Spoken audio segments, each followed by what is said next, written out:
to the people who have come for the first time, and welcome back for those who were here the last time. This is the second of series of 5 webinars that we're doing. Today being what help can you get now that wasn't there before to realign your business during this crisis, which we seem to be coming a little bit closer to the end of. We have 3 more after this every second Tuesday, and as you can see on the screen just now what those topics are. On the 5th one, we'll be covering any questions that have come in the last, well, by that time, 10 weeks. So if you have anything that's bothering you or you'd like to be answered, please just email your questions in to info@carrickmanagement.com, as it is on the bottom right hand side of your screen there.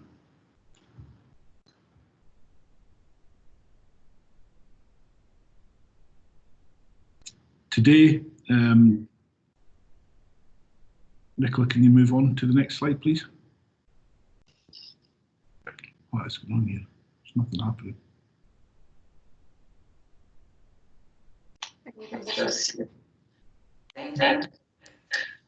More technical difficulties? Are you not seeing the slides moving, Harry? Nope, not at all. No. Alison, can you confirm that you're seeing the slides move? I was. It's now back to the Carrick management treating better outcomes. Slide now, Harry. Okay, I know what's on the slide, so I'll just talk through them blind. So if you just tell me when we've moved on to the next one, that's okay. Yep. So Carrick Management is a Dundee-based business consultancy. This is for the people who didn't meet us the last time. We're primarily interested in scaling up businesses or helping them restructure, especially in this difficult time. And we work directly with the current management of these businesses. Primarily, we're interested in businesses between about 500,000 to 5 million turnover, often in manufacturing and often family businesses, where we focus on culture, structure, strategy and finance if required. We've got a sister company now, which I think we just announced at the time of the last webinar, which is DLR Media, which involves itself in marketing and continuous digital marketing options. If you want to know anything more about us, again, just drop us an email and we'll be directly in touch. Next slide now, Harry. Okay, we are based in Dundee 1. From the screen here, we've worked with various companies over the years. There's a few of them on here: Dundee Football Club, McGill, the construction business, Soldiers Charity, Maggie's, the very good cancer care charity, Henrik Vader Group in Aberdeen, oil and gas, Alexander Sturrock Joinery, Raytheon in the security industry, Wood Group and Technique FMC in oil and gas and technologies. We've just recently added 2 more nice contacts into our list, one of which is Alexander's Community Development, which you'll see announced this week, and Dundee Stars. And I think I saw Omar Pasha join from Dundee Stars, the general manager there. If you don't know Omar, his equivalent role in the film Moneyball is played by Brad Pitt and Philip Seymour Hoffman. So he's doing pretty well for himself, doing both jobs at the same time. Next screen, please, Nicola. The next one. We'd just like to quickly thank Dundee and Angus Chamber. I don't think the technical difficulties are theirs today. Just guessing the screens as we go along, but we'll probably get there. And we'll move on now to the presentation. Before we begin talking about financial, business and personal tools, one of the things we'd like to talk about briefly is that how recognition that people are a little bit struggling right now. So I just want to take 1 or 2 seconds before Nicola begins that reminds everyone that right now more people are struggling with their mental health than probably ever before, and that it's okay to not be okay. We're well aware we can't solve everybody's problems, but as we all have mental health, whether good or bad, it's a good time to check in with yourself and make sure that you're okay, and to check on your friends and family. Many of us are feeling a little bit worried and stressed right now about how coronavirus is going to affect our businesses, our lives and our loved ones. And you might need to be practicing social distancing or self-isolation still, which could affect the activities you usually take part in and really restrict your life. On the slide, there are various ways you can help to protect your mental health and well-being and connect with others. Again, this part here, if this applies to you, please drop us an email and we can put you in touch with these organisations, some of which are there on the screen. And they're all mental health and wellbeing charities, and all very good ones. Other resources you can use within Scotland specifically, mentalhealth.org.uk/Scotland and supportinmindscotland.org.uk, which again we can send you information after this presentation.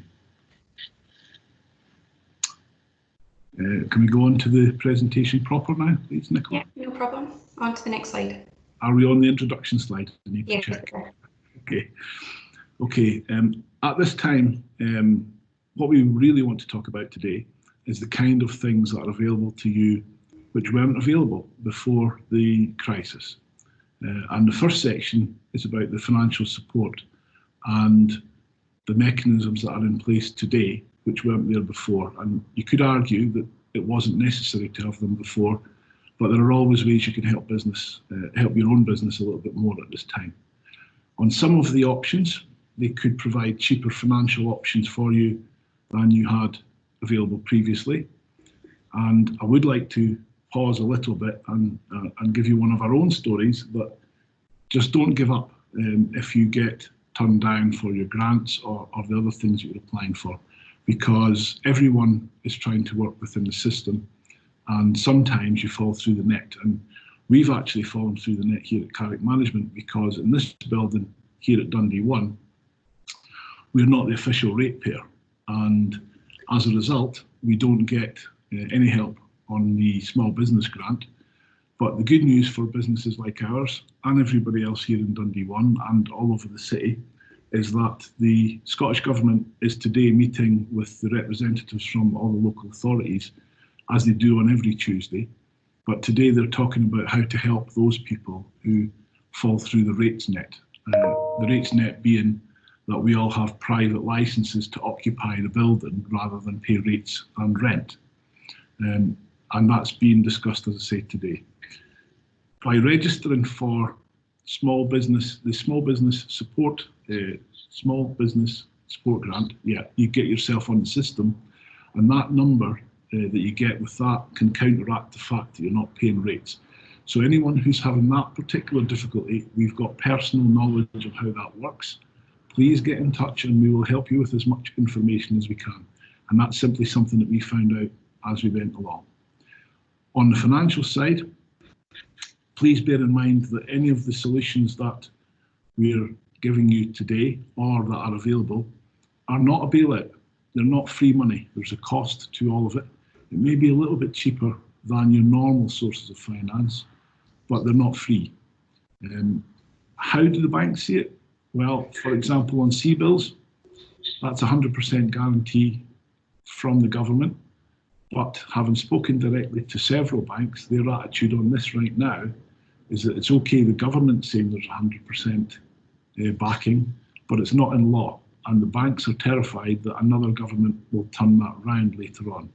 So please, again, remain calm when you're talking to your bank managers and when you're trying to arrange your finance. It's not personal. Most of them are working to a script, and there are ways around all of the barriers that you can find. Again, we have some experts within Carrick Management who we can turn to and help you with that. So if you've got anything specific or any difficulties you're having with the banks or with getting your grants or your loans, please give us a call and we will point in the right direction of people who can help.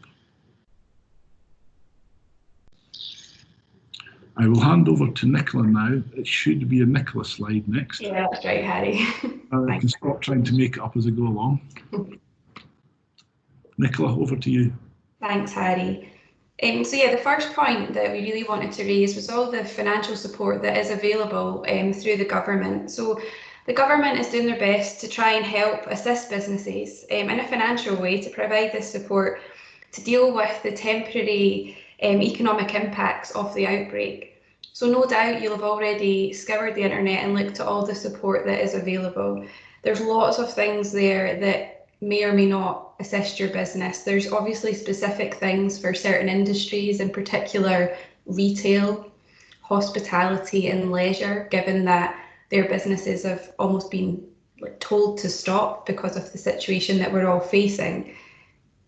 But there are other things that apply to your business. Some things you don't need to apply for and will automatically be given to you, such as rates relief, and you can also get your deference of your self-assessments if that's something that would assist you at this time. They still have to be paid, but they're just allowing you some leeway in the timings of things, which might be enough support that you need. But there are other ways and other finance options available for you. Harry's mentioned some already, but there's all sorts of things from the coronavirus job retention scheme. There's also a business interruption loan scheme as well, and there's various grants available. Now, like Harry was saying, there are some loopholes and things that are inconsistent in the way that these grants and funding streams are being made available to yourselves. So it is really important, if you do see things that you don't deem as fair or right in the way that these are being allocated to businesses, that you raise these up with your councillors, your MPs, your MSPs, your press, in order to highlight these inconsistencies and unfairnesses to the government, in order for them to make changes. And don't think that your voice won't be heard, because we've already seen changes coming through because of the actions of business owners, the way that they took things to their councillors, for example. So the business bounce back scheme, people were complaining that the rules were too stringent and that needed to be relaxed. So with a lot of campaigning and publicity, the coronavirus business interruption loan scheme was relaxed and adjustments were made because of what was highlighted to the government. It's all had to happen very quickly, so of course there's going to be things in there that maybe need to be ironed out a little bit. So don't be afraid to speak to others about these issues that you're facing and come together to try and resolve these with the government. So you can go on both of their websites to find out more information. My mouse isn't allowing me to go over the screen, but I can send this presentation out to you and everything is hyperlinked here. So the other support that is available is in different pockets through different funding organisations.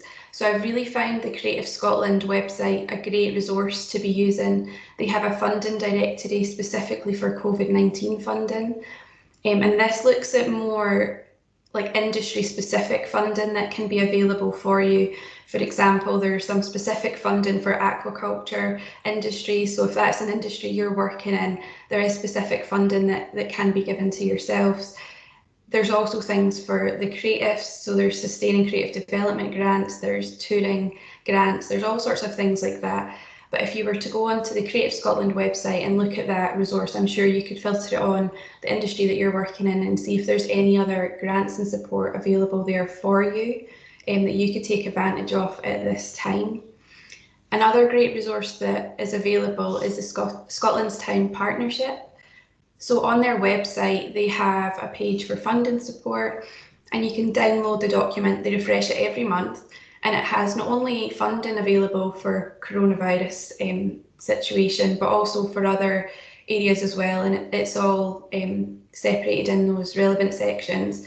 It tells you if it's a new grant that has been added, or if it's going to be closing for applications soon. So there's lots of ways that you can access different funding. Some of the ones from Scotland's Town Partnership that was highlighted as Standard Life have a coronavirus fund. The National Lottery have various ones as well. Tesco Bags of Help is another one. So it shows you how other organisations have pots of money available to assist businesses and communities at this time. So please take a look at these resources and see if there's anything there that can be of assistance to your business. And as Harry has already mentioned, if there is anything else funding wise that you're struggling with, maybe with the banks, or are looking for other funding streams, at Carrick Management we do have an avenue of looking at different funding streams that we have, so please do get in touch and we're more than happy to help you along it and get you in touch with those funding streams. Now during the crisis, I think that a lot of us have been working from home. I think we can all agree that COVID-19 has been a massive disruption to our lives and the normal ways of living and working. and manufacturing have all now changed in some way. Working from home is perhaps the biggest change that I know I've seen, and I think a lot of other people have seen. Perhaps working from home isn't as tranquil as this photo suggests, and a lot of people are at home working with children. Perhaps even that photo is maybe still a little bit too tranquil with two very well behaved looking children there. But you need to remember that it's not that you're just working from home and that's the only change. You're at home during a crisis trying to work. So I think it's really important the way that you frame this to yourself, going back to the initial slides on mental health, and just framing it in that way, because this is a big thing that the countries or the whole world's going through, and you're having to deal with a lot of things that have perhaps never had to be faced before. So one of the things I wanted to raise first of all was during this time, because we've perhaps never needed it before, there are now resources available about what to do with children at home. I mean, we're in week 8 of this now, so I'm sure that your list of things that you had are perhaps running thin. So there is a website called parentclub.scot. They have a whole list of resources available for you and giving you ideas for things to do with children at home at this time. During this time, it has been significant disruption to everybody's lives. But I think what we need to do is look at the opportunities that this can bring. It's very easy to be negative about everything. So we need to look at what opportunities are there now that perhaps weren't there before, or perhaps the opportunities have always been there, but they're just now more apparent or more relevant to your organisation. So we need to take the time to reconstruct and redefine how we do business. So I know that for a lot of businesses, they have started to do things differently. It's still the same offering, but they're just operating differently. So one of the ways is through online and app-based sales that are allowing for a delivery to be made rather than having customers coming into your store. So there's been a huge uptake for services like ZippyD that I'm sure many of us have used over the last few weeks. So perhaps that's something that you've done, but perhaps your offering has completely changed. Perhaps you used to be an alcohol distributor, but now you're making hand sanitizer. They're all innovative ways that we're able to look at our business and keep things going and changing it for the need that's at hand now. Perhaps you're a restaurant, and perhaps it was enough for you to create the right ambience in the restaurant to have customers come in time and time again because they love the atmosphere that you had created. And you know, maybe it wasn't so much of an issue if there was a problem with the meal or the quality wasn't so great. But perhaps now moving to home delivery, you've had to change your way of thinking. It's no longer about creating the ambience in the restaurant because you don't have any footfall in your outlet. You're having to deliver to people's homes where really the only thing your business has to go by is the quality of the food. So it's just reframing how we think about what our unique selling point is in our business and how we get out there to maintain sales in our business at this time. I'm pretty sure we can all agree we've done a lot more video calls than we're used to doing, and perhaps we've been looking at doing e-learning as well and looking at the ways that we can study differently rather than a classroom-based exercise. There's lots of wonderful resources available now that we can all gain access to online. So they're just different ways that we need to create the opportunities to not just say, well, I can't meet anybody in person, but reach out to them through a call or a video call to get in touch and to keep things moving. Some other things that we can look at is the opportunity to change the way we do things. So last week we spoke a little bit about automation, and again I wanted to raise it today. Last week, Daniel from DLR Media spoke about marketing automation. It was one of the questions that were asked, and he discussed about how marketing optimization and automation has allowed a joinery firm to receive better sales advice through social media, whereby instead of all of everybody who was interested, the joiner then targeting them, it did allow for more specific questioning to happen through social media, so that the way that the joiner was getting the information, although it was less inquiries, they were actually more viable inquiries, people that were genuinely interested in the products and services that were on offer. There's perhaps other like bolt-on applications you can look at in your business that are just small changes, like using like an automated for your accountant like Xero, perhaps you can automate your social media posts using customer relationship management tools to just free up your time to focus on the high value activity that's adding that value to your business and spend less time on the lower value activities.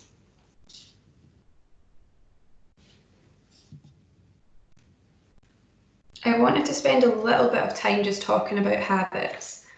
I know that before everything happened and we were kind of forced to stay in our homes, that we'd often say we were too busy for a lot of things that we maybe didn't value enough or believed that we had enough time to really do.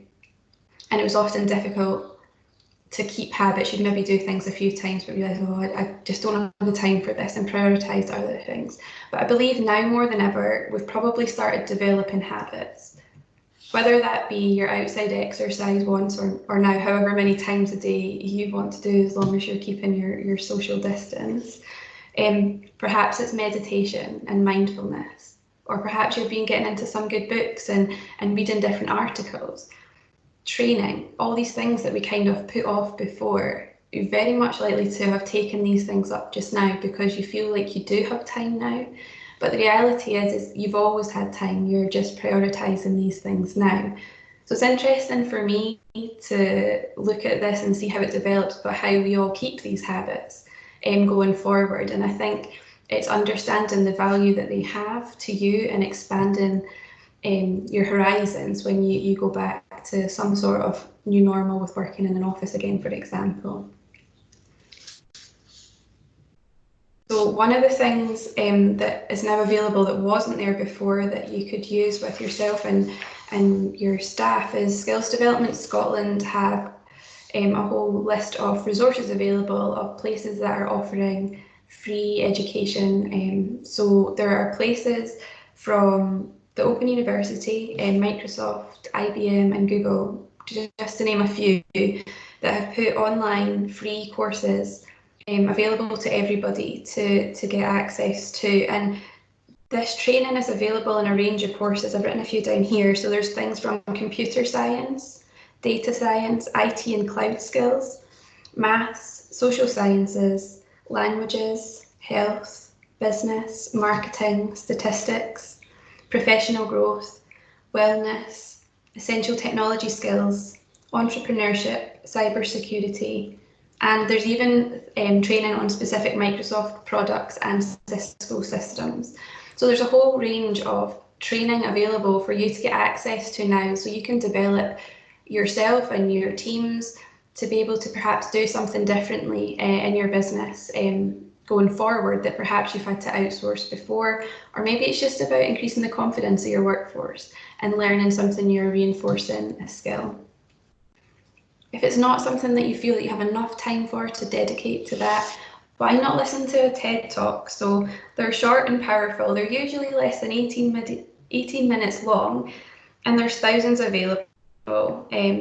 So why not just go and stir your curiosity and learn something new from an inspiring talk?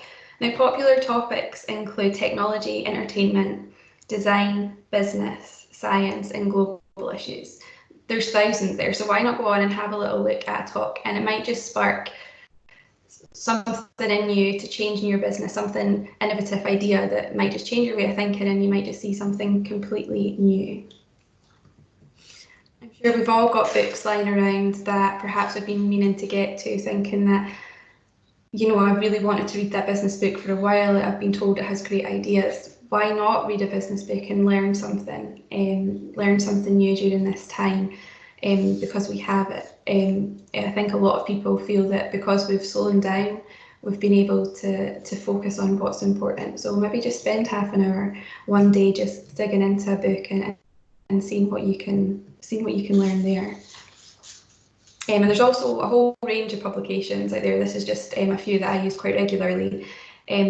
But a lot of them provide videos as well. So you maybe don't have time to read the full article, but they do short videos on these things as well. So even just following them on LinkedIn, for example, will give you exposure to those videos. one of the things that the Financial Times has been doing is a live talk, so you can join them. It's been really helpful for a lot of businesses to understand the financial support that's available, and they're able to comment on it and get their questions answered in real time. And it's perhaps something that does need to be escalated up to government to change things. But it's a good way of understanding things, because if you've got a question about something, the likelihood is so does another few thousand people. So they're all great resources that can be there. So yeah, get involved in these interactive sessions that the businesses are offering. I believe it can be a real help just to understand things a little bit deeper for yourself and for your business. The Financial Times talks are also recorded, so you can rewatch them as well on their website or on LinkedIn. So the next one's a bit of a question. I've kind of already geared Harry up for this one, but one of the things I thought would maybe be a good way to, even as a conversation starter in your network, is to talk about what is your favourite business book. Harry, do you want to share what your favourite business book is? No, I'm not participating. Yeah. I think I already know the answer. My favourite is this one, Winning by Jack and Susie Welch. But recently, in the difficulty in dealing with getting grants and other things, I've more prompted for this one, which is dealing with people you can't stand. And that's been a constant fight on the financial side recently. Yeah, so I think one of the books I've read recently that I really liked was Lean In by Sheryl Sandberg. This is it here. It's probably only one of the few books I've got actually in paper form. I use the Kindle quite a lot, but this one was a really good book, really enjoyed it. So yeah, I would recommend that one. But I thought for this, perhaps if you want to write in the little chat box what your favourite book is, but more importantly, I thought it was a great way to engage with your teams, to engage with your network, ask people what their favourite business book is, and maybe dig in a little bit deeper and ask them why. Just sparks ideas and gives you different perspectives on things. I often find it useful to read a book about a completely different industry to what I'm working in. It often just lets you think of things a bit more abstractly, and you can sometimes come up with a little bit more innovative ideas of things that are different for your industry.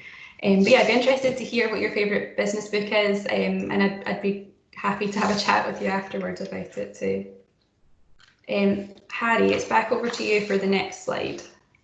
Okay, well, thank you, Nicola, for the main body there. There's lots of good things in there. We'll again send out the whole pack to everyone who's on the call. But as we began looking at the mental well-being, we also thought it was important to just finish again with the same slide. We realise that people are having difficulties out there, and we can't solve everything in a sort of half-hour webinar with questions. So please, again, remember, however much your difficulties are causing you problems, it is still okay to not be okay, and you're not alone. And we will send you a list of all these mental health charity links and websites as well. And we're also here to talk to, even if you just want to have a cup of tea or a coffee. Here in Dundee 1, we can accommodate you at a good 2-3 metres distance. We can throw the coffee down the table, so it's not really a big problem here. But you're all welcome to pop by anytime and just get something off your chest if you need to. Final slides, please, Nicola. Well, on to the next one. Okay. Just a reminder that we've got 3 more webinars coming up. Again, you can sign through the Chamber of Commerce. And if you have any questions for session 5, please send them over to info@carrickmanagement.com or carrickngmt.com as per the pack. The next one up is how are your business minds being developed? It's quite an interesting one at the moment, with people learning all kinds of new skills, learning how to talk from a distance, as it were, and get used to not being in the same room. I think here in Scotland that might go on for quite some time, so looking forward to that one. The final 2, honesty and facing your business problems. A lot of people are still currently in denial that there's too much wrong, unfortunately, and some of those businesses are disappearing. And the final one is all your questions from the first 4 webinars. Thanks again for coming along today. If there's anything else you'd like to discuss with us, please get in touch. We have the links for website, email, phone calls. which we're taking to the office phone, LinkedIn and Twitter if you'd like to just say hello.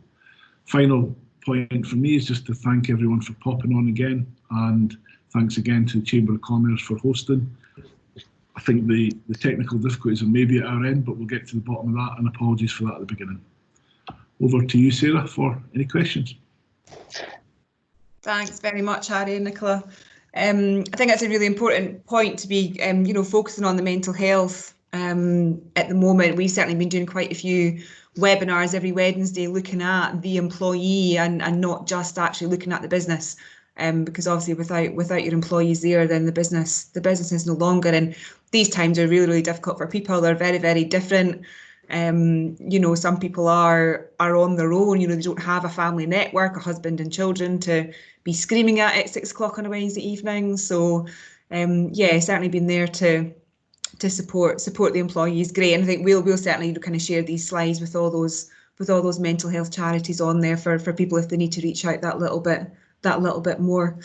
We don't have much in the chat, to be honest. If anybody does have their favourite business book, then pop it in the chat and we'll share those later on. Might be worth looking into them if you've not read of them or seen them before. So Alison does have a question. Alison, if you want to unmute yourself and then just come in and you can ask it. Thank you. Sure. I was interested in the kind of the financial side of what businesses are looking at the moment, and how you're advising or how you're seeing businesses refresh their cash flow scenarios, because as you were saying, everything's changing quite dramatically, and it's likely even possibly that the job retention scheme will have some kind of phase. How are you advising businesses to keep on top of all of that? Can I come in with that, Nicola? Is that okay? Yeah, and you go. I think, Alison, there's two parts to the cash flow question. One is for the businesses who are currently in crisis because of the situation now, and the other is for the businesses who can really see it as an opportunity, who maybe were not in the best financial health just before this, but with the, I don't like the word cheap money, but it's better rates than it was 3 months ago, that's for sure. There is an opportunity for, let's say, borderline businesses to be tidying up their cash flow at the moment and making sure that they're a little bit more financially secure going forward than they were perhaps at the beginning of the year before this began. I know certainly of some businesses that we talked to, they were never going to get a 250,000 loan from their bank back in December. But because of the different rules, regulations, personal guarantees, the changes the government have brought in for businesses of various sizes, they're able to, it's possible that you can cheapen your money by getting one of these nicer loans, shall we call them, and swapping out something that's perhaps a expensive running overdraft or expensive term loans, those kind of things. But as well as that, the businesses should be using, I think we're now reaching a new phase on the cash flow, where furlough originally was for safety reasons, really for safety reasons. But now, as businesses get to the point where, in a way, everyone's kind of fed up with the 8 weeks, 9 weeks that we've all been delayed, you're now having to make decisions. Are you expecting the business to return and your turnover levels to go back to the way they were? Or do you have to remain really, really tight on your OPEX, which is how, there's only two things you can do in a business to make your bottom line better. You can increase your turnover or you can reduce your OPEX. You can do a combination of them, but there are only two things in the cash flows where you can do that. So from our side, our advice is to take advantage of the good rates where you can get them. Make sure you get all the possible grants that you can get because they're yours. You've paid taxes for years. You're entitled to these in this difficult time, and everyone is able to go and get them.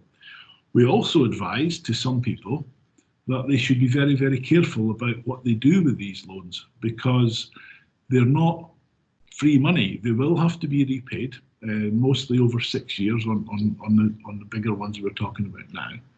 But if your business was in a poor cash situation in November, December, and all you're really trying to do is cover that up in some way, then you still have to look at the fundamentals of your entire business with regard to turnover and OPEX.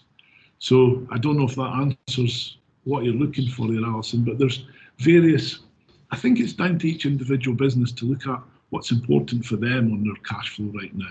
What is really clear, and there was a very good webinar by Henderson Logie quite recently. I think it was Rod, wasn't it, Nicola, that gave, yeah. talking about all these topics. And if anyone wants to, we can send them a link to that full hour on that very topic. Does that answer your question? Sure does, thank you. No problem. Have we any more, Sarah? We don't, to be honest. No, we do have a couple of books, business books that have been written down. So I'll gather your recommendations as well, Nicola and Harry, and we'll pop those over.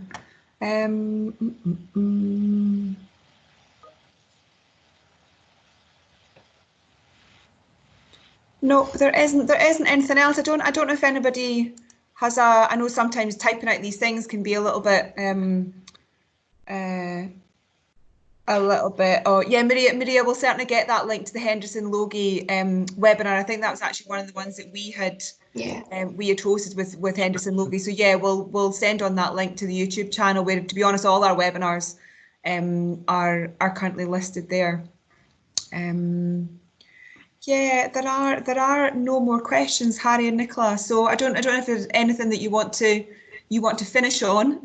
We're also willing to go blind if people don't want to stick their questions out first. We're happy for them to switch the cameras on and just go. Oh, there's just wait to see. I think Omar is doing a hold on. Well, I just read a survey here on, I don't know where I saw on Twitter or whatnot. They surveyed for mental awareness if football or sport coming back would help the mental awareness of people. What are your thoughts on that, Harry? And do you think that's something that sports will rally around? I think there's a number of issues around this, Omar. Thanks for that question. Having previously been involved in football, I consider sometimes that I used to consider that people took football a little bit too seriously, but now I see how much people are missing even watching games on TV. I do think there is a thin line between getting back too quickly and putting something on television that people can get involved in and get excited about during this tough time.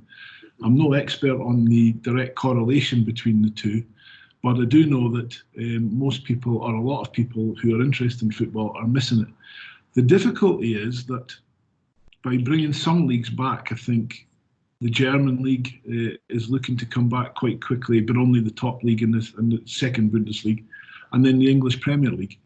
It's not going to take away what happens if you're a Preston North End fan and a Barnsley fan or someone else who's from the lower leagues and really misses going out. I think the social aspect has been really undervalued in this whole process. For my own view, and it's probably a little bit harsh, is that the very top leagues are only interested in getting back so they don't have to pay the TV companies. I'm not that bothered how much mental well-being they're helping with everyone. I think local sports clubs, absolutely, the sooner they can get back and get their communities involved, and I think you know that based in Dundee, I think that's the kind of work I would like to see happen, rather than the top level sport going back to normal with empty stadiums. I'd like to see the sports clubs in the communities, and I know that Dundee Stars are very good at that. And the sooner we can get the guys back out, talking to the local community, helping in the local community, the better it'll be for everybody. I'm still struggling to see high level English Premier League footballers in food banks, helping with boxes, going to the underprivileged within their cities. I know there's a lot of cash going towards that, but they could do a lot more in terms of being involved in the local communities. Thanks, Harry. Oh, I shut my camera off now, sorry. Sure, you can leave it on or keep it on. Harry, I was just going to pick on Omar a little bit and ask about what he thinks the sports plan is going to be for coming back, because obviously we've seen there's to be chat about maybe some of the football happening behind closed doors. But and then, you know, in south of the border, we're seeing them say that you can go off and play sports with members of your household, and that's playing sports. So, Omar, is there anything that you can kind of share about how you're thinking that your sport and your facility can come back? I think for us, it's a lot on logistics, right?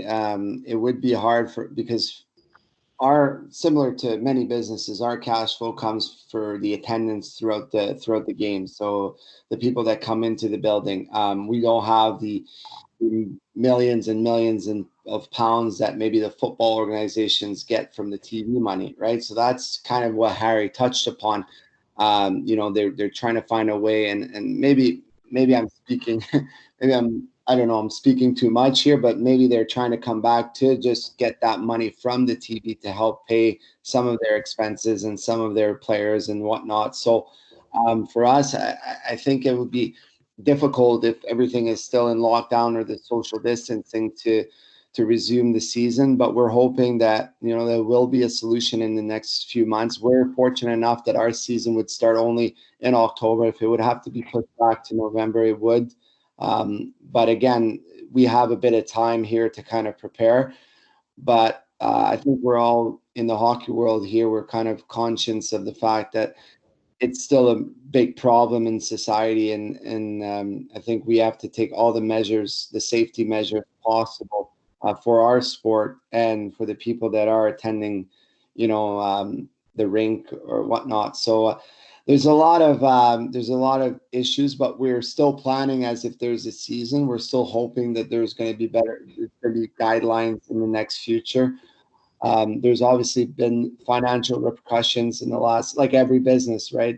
We're an entertainment business. You look at the cinemas, you look at, you know, I don't know, bowling alleys and just the ice rink with public skating. We've all been affected like many, many other businesses. But I think for us is to be when we do come back, it's the safest and most efficient way rather than coming back and then there's something that happens and then we have to shut down for 2 weeks, and that would be just a logistical nightmare. So it's kind of just that where we are right now.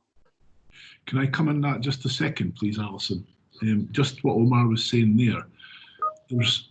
I think people, especially in business, and I see a few names on here that are involved in businesses in the city, I think we should make a distinction between the premier high-end, high sponsorship sport, the English Premier League, for example, whose main reason for getting back quickly is that they don't have to repay £340 million back to Sky, against small local community clubs like Brechin City, like Forfar Athletic, like Dundee Stars in this city, in the ice hockey.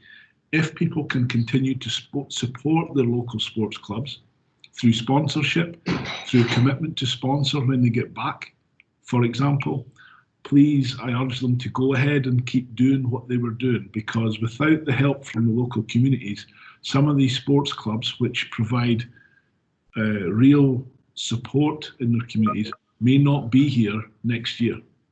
And there's a major difference between the Manchester Uniteds, the Bayern Munichs of the world, and the Arbroath, Forfar, Brechin, you know, those kind of clubs. And people need to try, even the two major football clubs in the city, they're not the richest sports clubs in the world. So they still need the support of the local community, the local businesses. And that goes right through to boys clubs who are not playing on a Sunday, girls hockey clubs, girls football clubs, whatever the sport is that people have been supporting in the last number of years.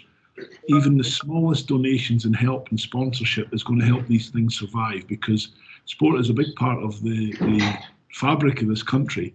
And it would be terrible if we lost a generation or two, or, you know, just because we had a year out or 2 years out. There's a real worry across the whole of the sporting world that some of these people will not play sport again. Good point, Harry. That's couldn't say it any better. I think all sports in general. Sorry if I'm hogging the conversation, guys. But I think all sports, if you look at the Premier League, how they have the millions and millions from the TV money, or the big, you know, big Fortune 500 companies that sponsor them, obviously they're going to be in a position where they might be secure, but also they have a lot more pressure than, for example, ourselves to resume. They have pressure from above to get back going, and they know that the more they wait, there's a lot of financial causes that will eventually hurt them in the long run. Yeah. Anyone else? There certainly isn't anything in the chat, Harry. Okay. No. Yeah, no. I don't know if you want to say anything before we finish off. Yeah. From our point of view, anything has been covered today. If you want to discuss it further, as I said, we can have social distancing here in Dundee 1. So if anyone even just wants to pop past and have a coffee in the future, just arrange it with us. We're happy to take a video call anytime, anywhere. And yeah, if you've got any questions, just get in touch, really. Thanks very much, Harry. Thanks very much, Nicola. I'll send out a link to the presentation. We'll do a wee survey as well. And if anybody's got questions for session 5, then I'll include the email address for Nicola and Harry as well, so you can get those questions off to them in advance. But yeah, thanks again, guys. Thanks everybody for joining us, and we'll see you in 2 weeks' time. Cheers. Thank you, everybody. Bye. Bye-bye.